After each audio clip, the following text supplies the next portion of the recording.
Alors, une actu concernant NIO qui devrait arriver en Europe dès 2021 sur automobile propre sous leur propre marque ou derrière des filiales européennes à l'origine. Les constructeurs chinois sont de plus en plus présents en Europe. NIO compte se joindre à eux dès l'année prochaine en se distinguant avec des offres différentes. NIO à l'assaut de l'Europe, ce n'est pas une nouveauté en mai 2019. Monsieur Quinn, président de NIO, disait en faire une priorité absolue. Il était alors question d'introduire le SUV électrique ES6 à l'horizon 2025. Désormais, c'est au second semestre 2021 que le constructeur chinois s'attaquerait à notre continent, selon Automotive News Europe, toujours avec ce modèle. La batterie fournie par une co-entreprise créée par des fabricants chinois dont KTL pourra être demandée en location.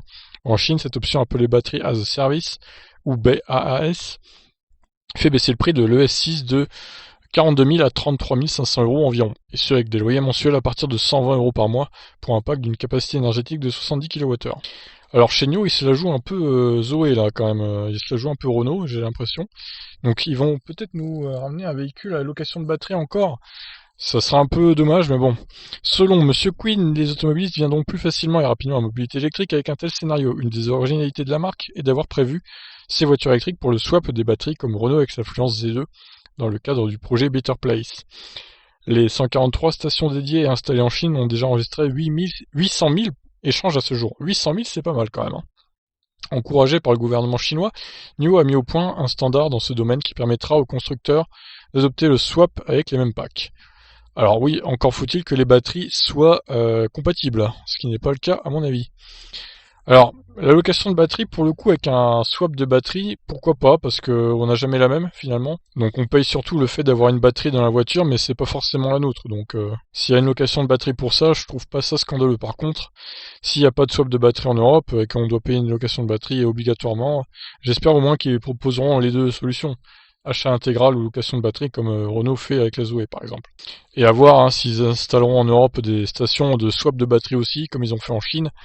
Ça, c'est pas sûr non plus.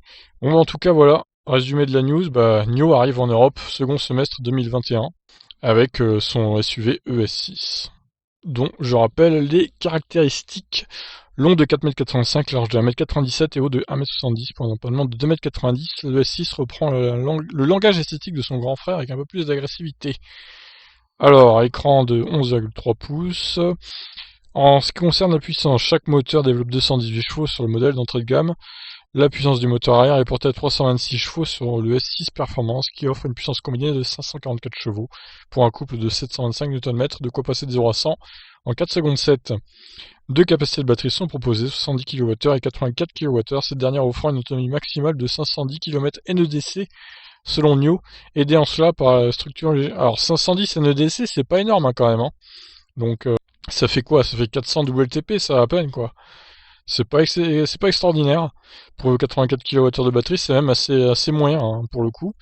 Bon, écoutez, voilà. Il a pas l'air très très cher, mais bon, il a pas l'air très efficient non plus, donc je suis pas sûr que ça marche en Europe des masses tout ça. Hein. Voilà, je vous laisse réagir, qu'en pensez-vous?